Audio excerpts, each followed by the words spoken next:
There are moments in people's lives that can change them forever. For Elizabeth Marte, the most life-changing moment by far was when she got the news she thought she'd never hear.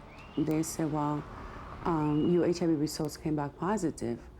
And I felt like my belly just dropped. At age 42, Elizabeth has been HIV positive for 11 years. I used to really think that only men that were homosexuals got infected. I didn't know that women could get infected at that time, back in the early 90s. Back then, Elizabeth had been trying to clean up her act after a life lived on the edge, sexually abused by a neighbor as a child. We were very poor in the Dominican Republic, so he would often offer me a plate of food in exchange to let him fondle me. Kicked out by her parents in New York at 17, Elizabeth wound up living with drug dealers, eventually becoming addicted to crack. It was glamorous at that time, yeah, for a 17-year-old, a lot of money, a lot of, good clubs, and a lot, just luxury. And then what happened was I ended up getting hooked on cocaine. Little did I know that years later I would be having sex for a hit of crack on the streets. And I was getting maybe $3-4 for sex, just in order to get a hit of crack. She had 3 children by 3 different men. Settled in with a new boyfriend, Elizabeth's doctor gave her an HIV test. It came back positive. Elizabeth says her boyfriend never admitted he was infected. I was very resentful. I used to fantasize just getting a gun and shooting him. Yeah, he knew he had it. He died of AIDS, like less than a year later after I met him, after he infected me. Bitter and devastated, Elizabeth fell into a deep depression, spiraling further into drug and alcohol abuse. After a sympathetic doctor took her into his home, Elizabeth struggled to become sober and deal with her HIV. It's been a long road back and a bumpy one. Elizabeth suffered relapses in her recovery and dangerous lapses in judgment. When I relapsed on drugs and on crack cocaine, I was having unprotected sex for a long time, for a lot of times. Even after I was diagnosed with the HIV virus during my crack relapse. So I prostituted again after I found out I was HIV positive. I slept with many men. I don't know. Hundreds of guys. It's not that you intentionally want to infect people, but when you're under the influence, all you're thinking is about how to get the next hit.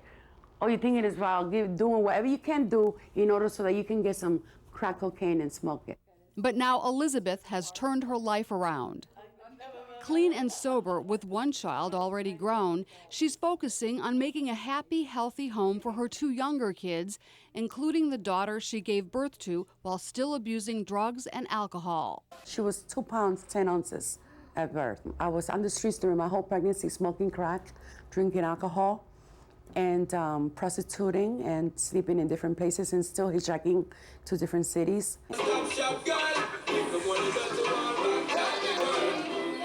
This is Elizabeth's daughter now, 14 years old, healthy and beautiful, and worried about her mom.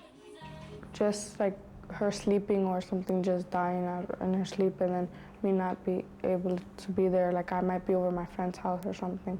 Like most teenagers, she and her mom have many disagreements. It gets me frustrated, because then, like if I'm trying to help her, why is she not taking that advice? Because she knows I'm right, she just doesn't want to listen. Unlike most, their biggest arguments are about Elizabeth's decision to stop taking her HIV medication. She hasn't told the doctor. She doesn't even tell her sponsor. Because she knows her sponsor will be like, you better take it. And then she doesn't want to take it. Yeah, I told her.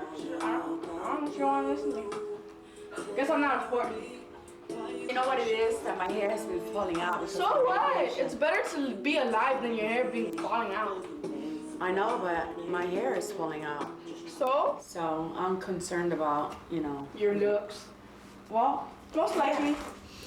Yeah, what's wrong with being concerned about my looks? I mean, I don't want to be bald-headed a year from now. A year? What about if a year doesn't pass? You mean if I don't make it to a year because I'm not taking my meds? I'll make it. I'll be all right. It's just temporarily. Stop lying. I just don't want, this is just for a little while. So. A little while? Yeah, a little while? Just for a few months. And then a few months? In this close-knit family, there are few secrets. Hazel and her 12-year-old brother have known the facts about HIV for years, even though they didn't always understand them. It's like, oh, I have some disease called HIV, and you can't cure it, and then I was just like, I didn't know what she was talking about because I didn't get it. And then when I grew up, like around 10 or something, then I started to get it more. Elizabeth feels the only way to keep her kids safe is to teach them early about using condoms for protection, although she hopes her two youngest don't become sexually active for a while. According to Hazel, so far, so good. Because then I'll break their hands if they do anything. Hazel knows two other kids whose moms are also HIV positive. Despite that, some of her friends don't seem concerned about the spread of AIDS and might not be willing to wait to have sex or insist on condoms when they do. Sometimes they might just be like, oh, if I don't do this, then he's not going to think that I like him or something.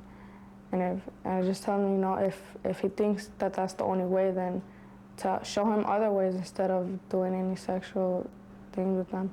It's a lot to think about at such a young age. Oh, God. Elizabeth doesn't want her kids to have to carry the burden alone, and that sometimes keeps her up nights.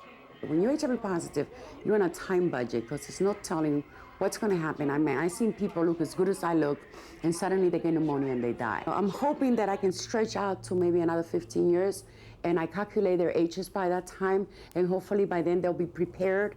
For now, she just wants her kids to have fun like anyone else. I remember one time we went to this restaurant to eat. Chicken is. And I got you guys sandwiches made out of Fish. no, it was brain. Oh. Cow brain. Like most of her friends who are living with HIV, Elizabeth tries to focus on the positive instead of dwelling on what could go wrong. She doesn't think there'll be a cure in time to help her, but if there is... If there was a cure, I would be so happy. I'm Cheryl Kahn for Life and Times.